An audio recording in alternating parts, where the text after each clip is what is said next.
A robot that cost $90,000 2 years ago now sells for under $6,000. Same category, same basic job.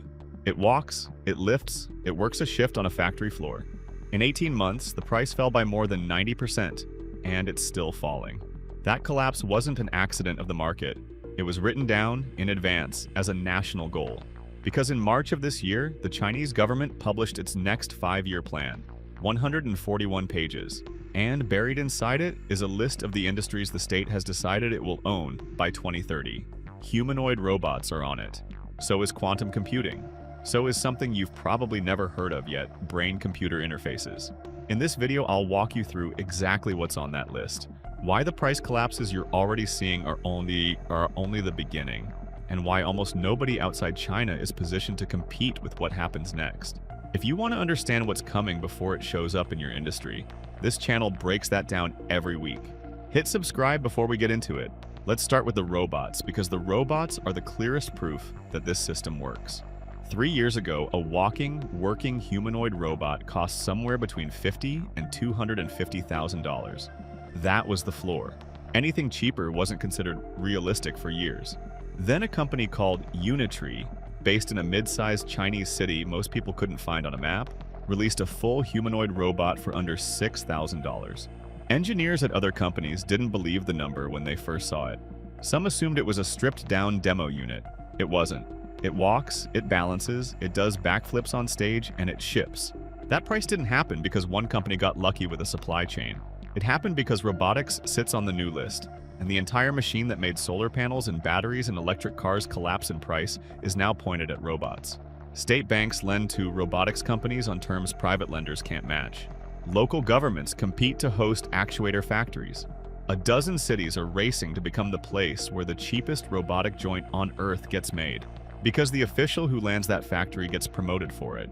The result is that Chinese manufacturers now account for the overwhelming majority of humanoid robots shipped anywhere on the planet. Not a slight lead. Something closer to 9 out of every 10 units built this year came out of a Chinese factory. Western companies are still shipping thousands. China is already shipping in the tens of thousands, with targets in the hundreds of thousands next.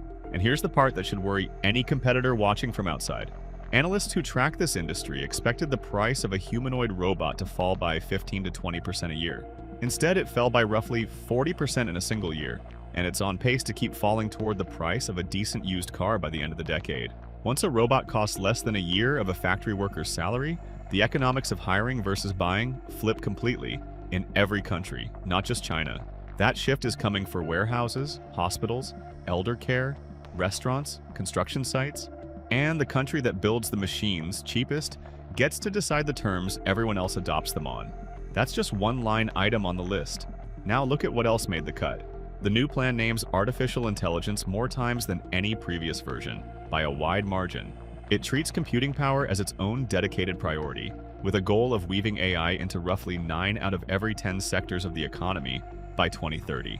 That's not a research goal.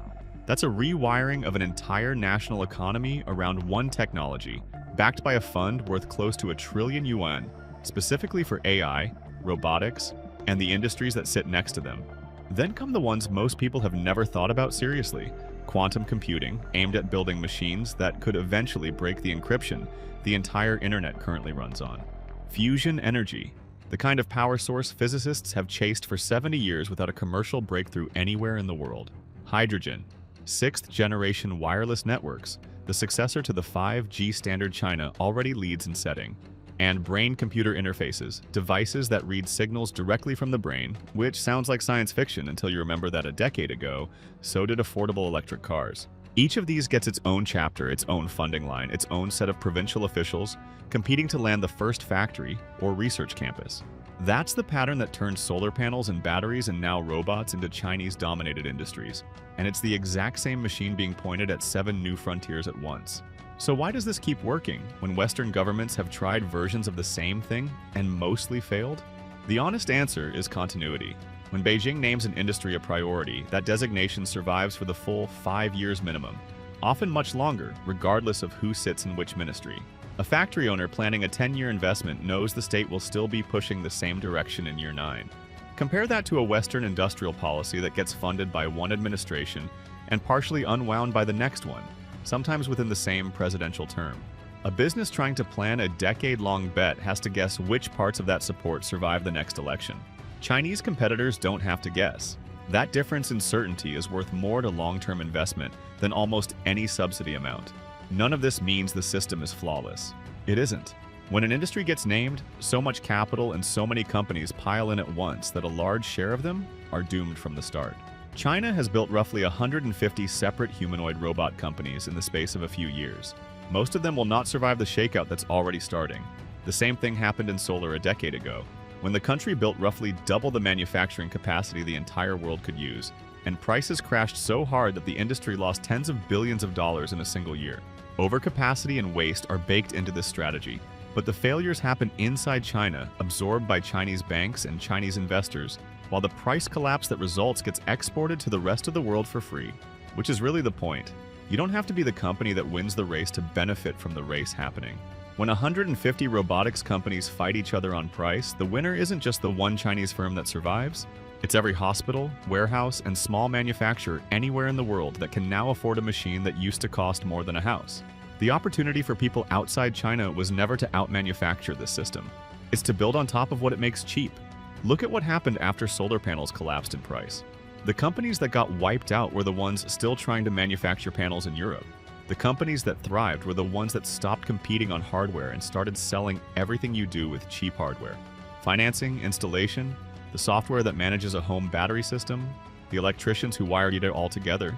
One American company that makes the control electronics for solar systems grew its revenue by more than 40% in a single quarter this year, while the panel makers were still losing money. Same underlying technology, completely different position in the chain. That's the filter worth applying to every industry on this new list. If your plan is to manufacture the actual hardware, in direct competition with a state that has unlimited patience and cheaper capital than you'll ever access, you need a real answer to one question. What protects you when the price falls by half and then half again? If the honest answer is that your product is a little better, that will not be enough. But if your plan is to build on top of what gets cheap, the software, the integration, the services, the applications nobody has built yet because the hardware used to be too expensive to bother, then this list stops being a threat and becomes the most detailed roadmap of where the next decade of opportunity is heading, published for free, months before anyone else figures it out. The robots walking across stages this year are the visible proof of concept. The quantum labs, the fusion reactors, the brain-computer interfaces are the next ones in line, running the exact same playbook right now, while most of the world is still reading the headlines about GDP targets and skipping the pages that actually matter. If you want the next one of these broken down before it hits the headlines, that's exactly what this channel does every week. Subscribe, and I'll see you in the next video.